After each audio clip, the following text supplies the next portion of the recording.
Dili malipayon ang Pasko sa mga gwardya sa airport kay wa pa sila sweldo karong buwana. DTI may pahimangno nga magbantay batok sa mga pakulo sa mga tindahan karong Pasko. Daghan nga violation nakita sa mga namaligya og pabuto sa SRP. Inspeksyon sa mga bus de pasahero gihimo sa LTFRB usa ka bus na sakpan nga expired ang rehistro. Duha patay sa nadisgrasya nga multicab nga padulong maglubong og minatay.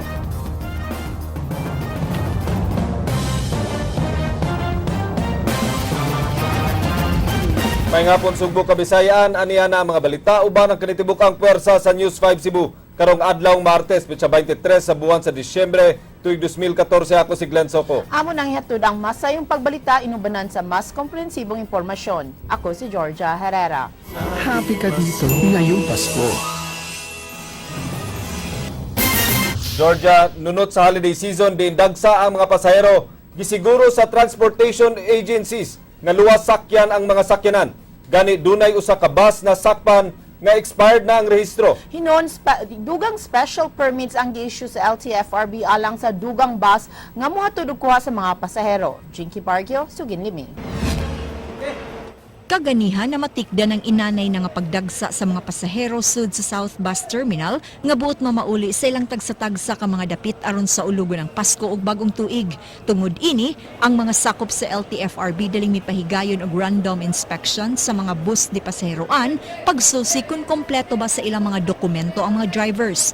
Atol sa inspeksyon, nadiskubrihan sa LTFRB nga expired ang rehistro ining usa ka bus nga may biyaheng Bato-Barili.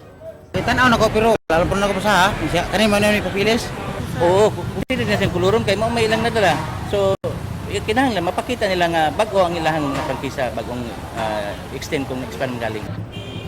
Gawa sa roadside inspection, usa ka help desk ang ipahimutang sa LTFRB sud sa Cebu South Bus Terminal nga mao'y mutabang sa mga problema sa mga sumasakay.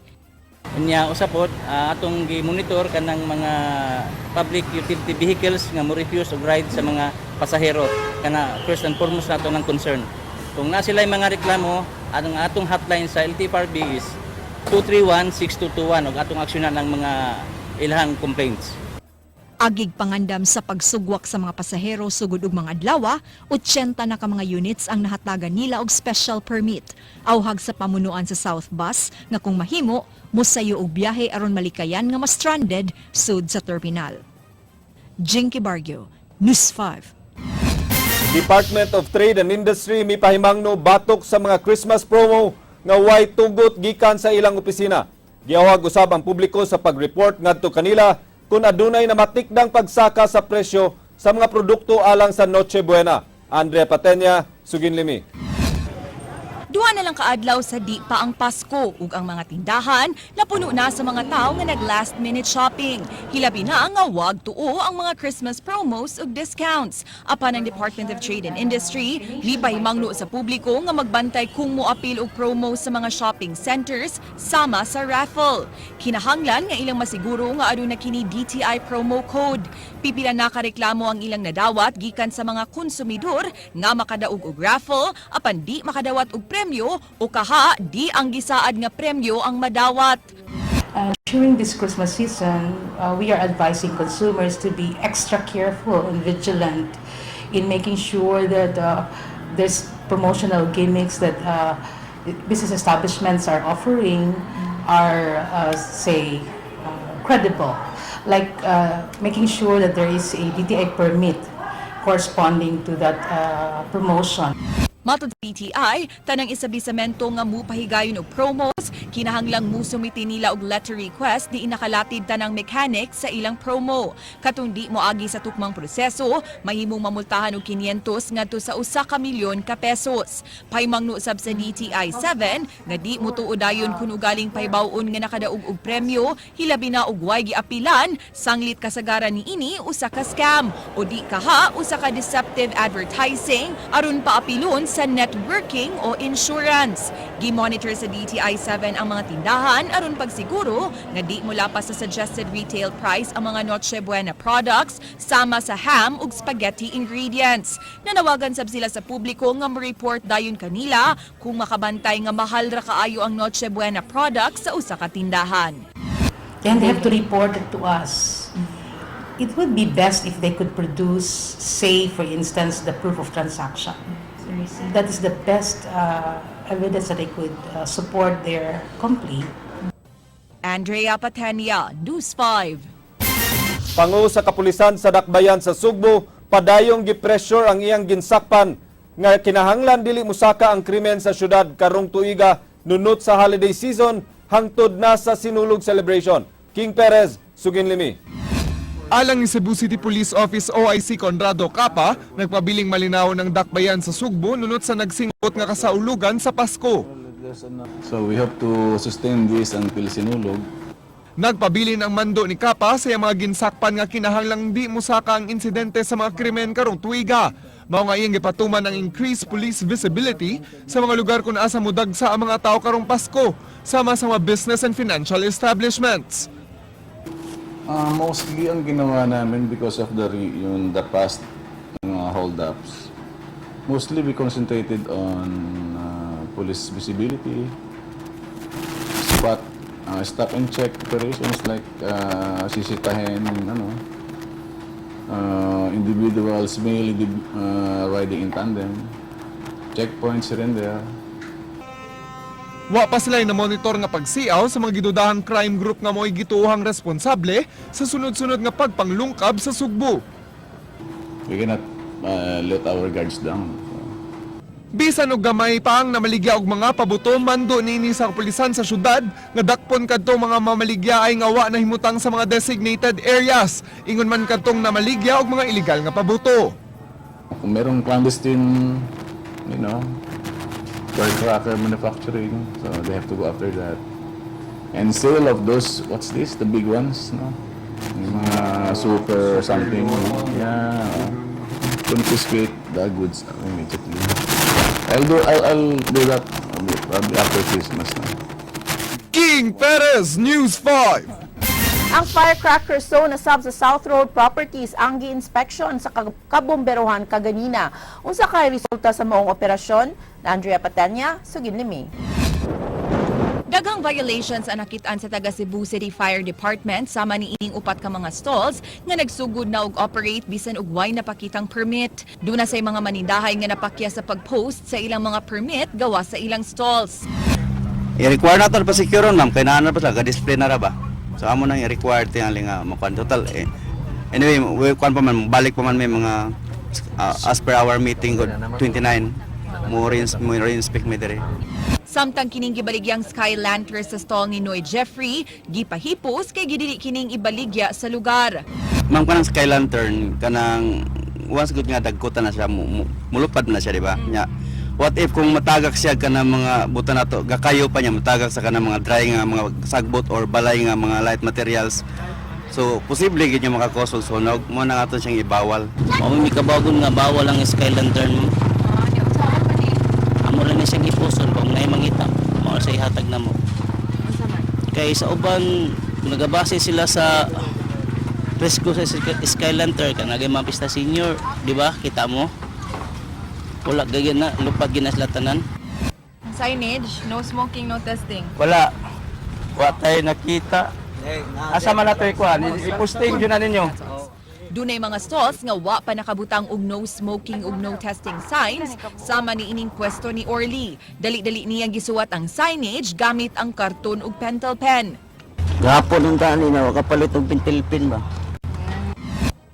Lakip sa mga violations nga nakitaan sa taga Bureau of Fire atul sa ilang pag-inspeksyon karon, mao nga dunay pipila ka stalls nga wa pay mga balde sa tubig nga naka-standby nga ilang magamit in kasog aksidenteng mubuto ang ilahang mga paninda. Ug dugang sa taga Bureau of Fire nga di ra kini maoy ilang requirement, kikinahanglan sab silang mag-stock og fire extinguisher. Ug ilang nasuta nga ang 30 size ka mga stalls dinhi sa South Road Properties wa pa naka-secure og ilahang kaugalingong fire extinguishers.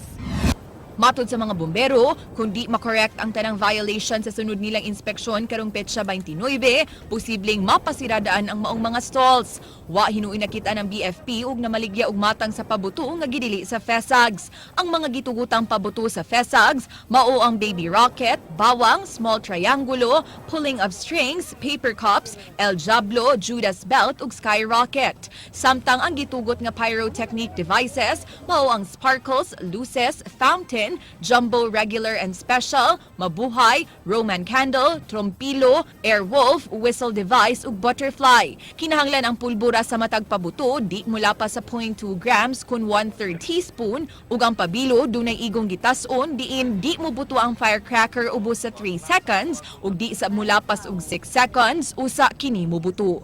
Andrea Patenia, News 5. Kapulisan mipahigayon og kinalit nga Greyhound inspection sa mga city jail sa Karkar ug Naga. Nasundan ang aksyon ni Ryan Sorote. Dungan nga gisupreso og inspeksyon sa kapulisan pasado alas 4 kaganihang kadlawon ang mga prisuhan sa dakbayan sa Karkar ug Naga. Sa Karkar, gipalinya una ang mga pulis nga nagsulob sa ilang search and rescue uniform sa gawas sa silda o nagipasud aron sa pag-utingkay sa mga gamit sa mga pineriso. Gituyo kini aron malikayan ang posibilidad nga maplantiran og kontrabando ang mga selda. So, actually, kami sa amo diri sa BGMP sa Karkar, blind mi nga na operasyon gihawon karon nga himuon. Nasya kay ko ganin na kuan ganiya nga nung mag-inspeksyon daw. So ato ni siyang gihimo para mapakita nato sa publiko nga ato ang BGMP diri sa Karkar kapabol nga mo bag-o sa ato ang mga piniriso nga naso diri.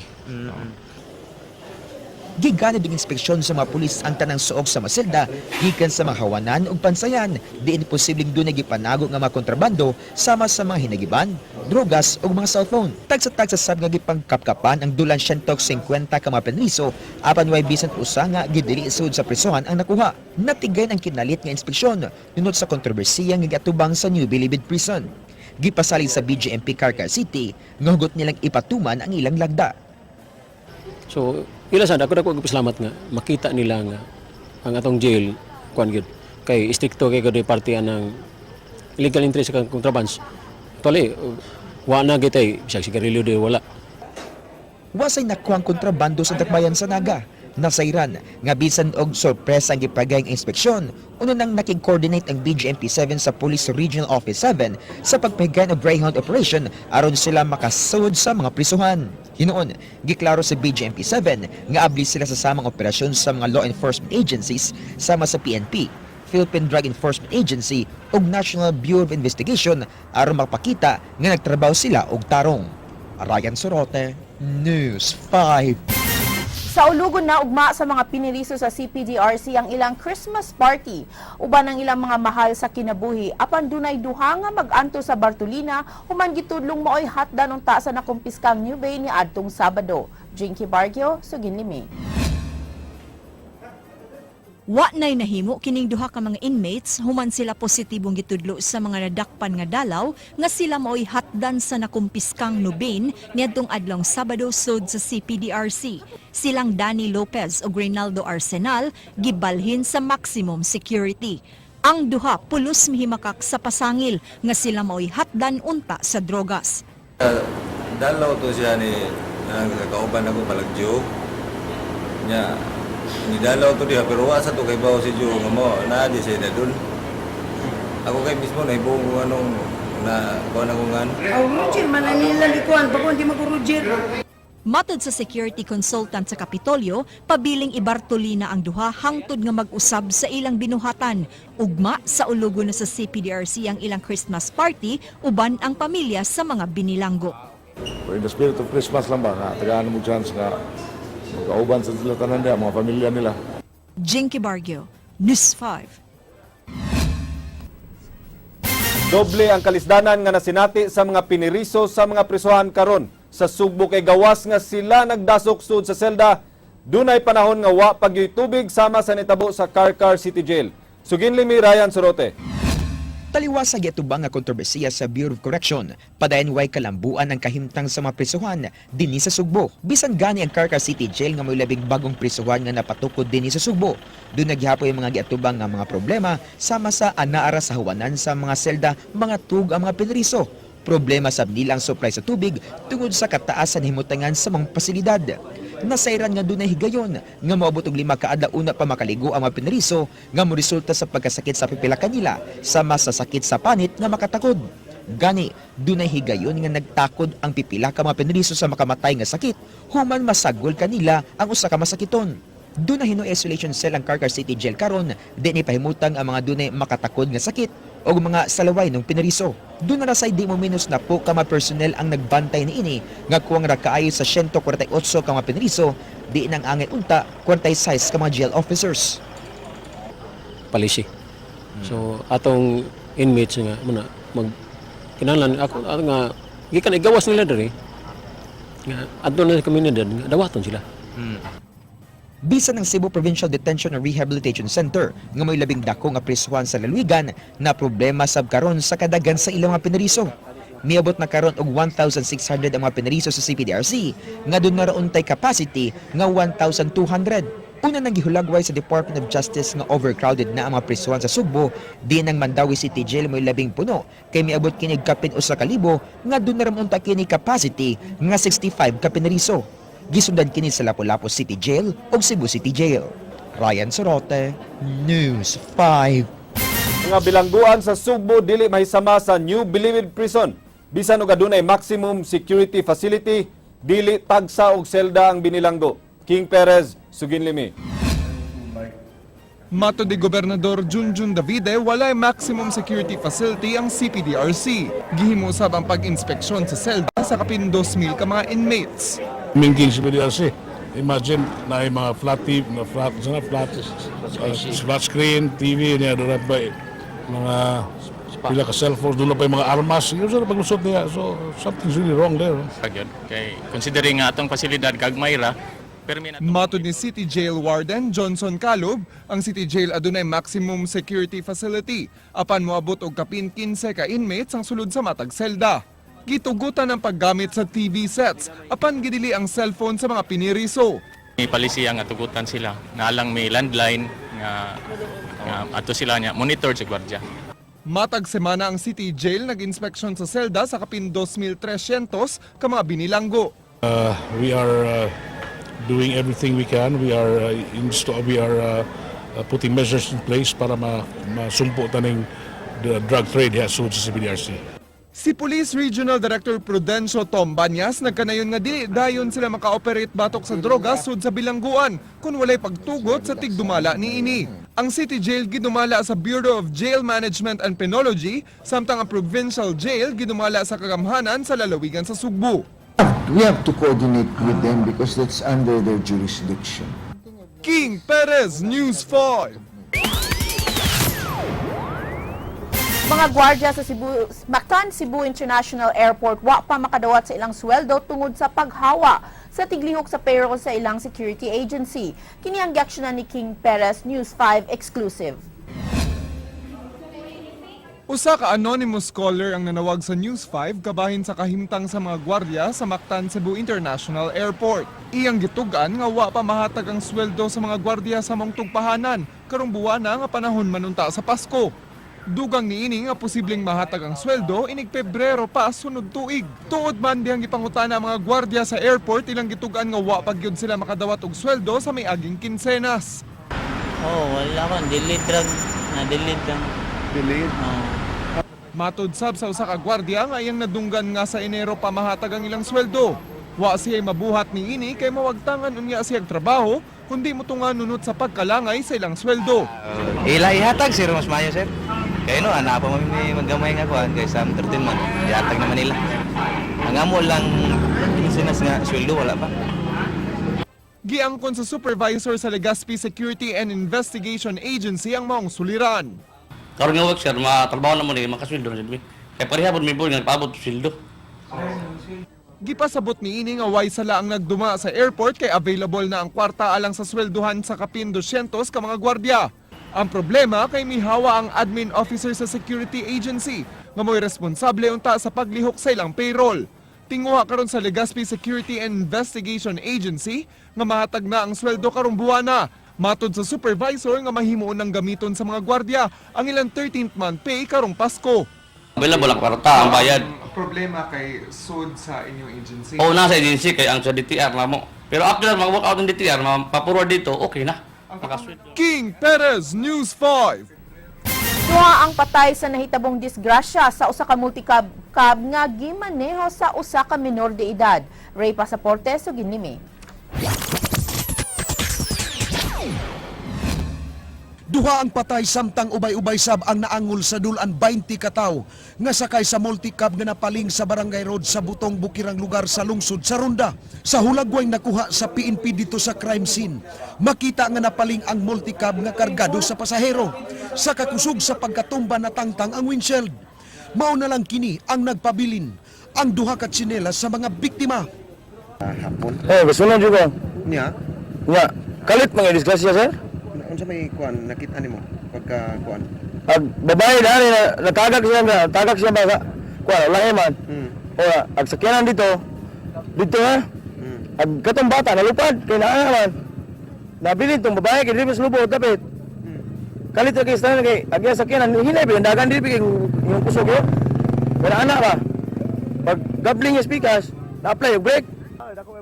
Sa pagresponde sa kapulisan, naabdan nila ang mga sakay niini sa multicab og dali gidala sa tambalanan. Sa dulan 20 ka sakay, duha ang patay. Sila si Camilo Limpag, 16 anyos, og Imelda Gaking, 46 anyos. Samtang ang naangol mao sila si Victoria Mangka, 55, Serhia Lirasan, Esterlina Malabago, 54, Leonardo Tejero, 70, Langgita Manka, 32, Winifrida Malabago, 47, Victoria Famor, Iris Famor, Christian Ray Malabago, 47 anyos. So pag abot mo diri sa area, so diri na nagbuyod na ang mga biktima. So nagapasar na, so amo nang gi-rescue sila, gikarga na mo sa ambulansya padong sa ato ang sentro. Matod sa nakakita nga si Jama, napantok ang ulo ni Imelda sa concrete barrier samtang nalabay sa ubos nga bahin si Camilo nga nagkapyot sa multicab ug ulahin na kining nakit-an sa mga pulis. Sa pasiunang investigasyon sa kapulisan nasuta nga nawadan og kontrol sa monobila ang driver sa multicab nga usa ka 17 anyos nga minor de edad. Dulhog ko na siya din napita. Nya nikalit lang kuno og tikwang ang maong multicab. Mo to nga wala na siya kakontrolar sa manubila, mo to nga hitabo jud ang Ang 17 anyos kasamtangan karong gikustodiya sa Women's Children Protection Desk sa Ronda Police Station. Sa off-cam interview sa minor de edad nga driver, way nagsugo kaniya nga drivean ang multicab nga gipanag-iya kuno sa iyang uyuan nga si Danilo Tasunable. Paingon silang maglubong sa namatay nila nga apuhang lalaki. Giangkon sa bata nga nawad-an siyag kontrol. Sa human nilabyog ang luyong bahin sa multicab ug gibawi pinaagi sa paglubag sa manobila sa kahadlok nga mahagbong sa ubos. Dangog sa karsada, gumikan sa nasinating pag-uwan kagahapong adlaw. Pagahapon sa paghitabo siya. Mata mo siya gikuan diri. I-turnover na siya sa Barangay Tanod sa Wala yung nakahilabot yun. wala. Matod ni sa Ornido, mapasakaan gihapon og kaso ang minor de edad kun masuta sa DSWD nga duna kini discernment sa maong hitabo. Ang naangol anaa karon sa Vicente Soto Memorial Medical Center sa Dakbayan sa Sugbo. Giulagway sa kapulisan dinhi sa lungsod sa Ronda nga kining maong lugar usa kahilan tungod kay sawa pa kini masimento ang maong dapit. Daghang mga motorsiklo ang nadisgrasya. Apan kagahapon mao'y pinakadako tungod kay ang maong insidente duha gyud ka mga kinabuhi ang nakalas diin 8 usab ang naangol. Nanuka diri sa Barangay Butong sa lungsod sa Ronda. Ray Pasaporte, News 5. Makasinati og labing taas nga holiday ang mga empleyado sa Palace of Justice. Kini human gideklarar sa Korte Suprema nga sugod karong adlaw half day ra ang ilang trabaho. Sud sa pila ka adlaw way hearing sa tanang branches sa MTC ug RTC sa Kimonda Building. Mubalik ang ilang trabaho karon pang Enyero 5 adlawng Lunes.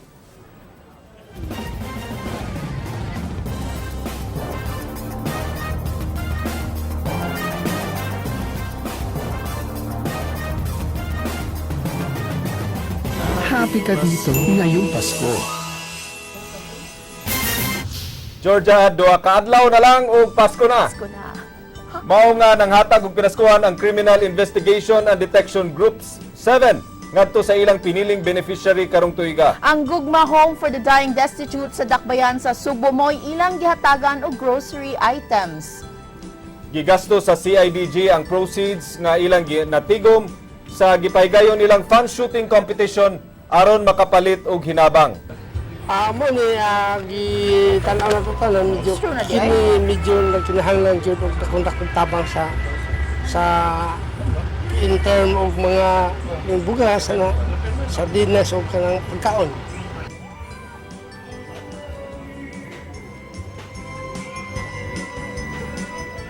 Ug bawog kadto ang mga balita sa Aksyon Bisaya kini si Glenn Soco. Daghang salamat, ako si Georgia Herrera. Bisan asa, bisan kanusa. Kapatid, Kay di lang kutob sa balita, aksyon!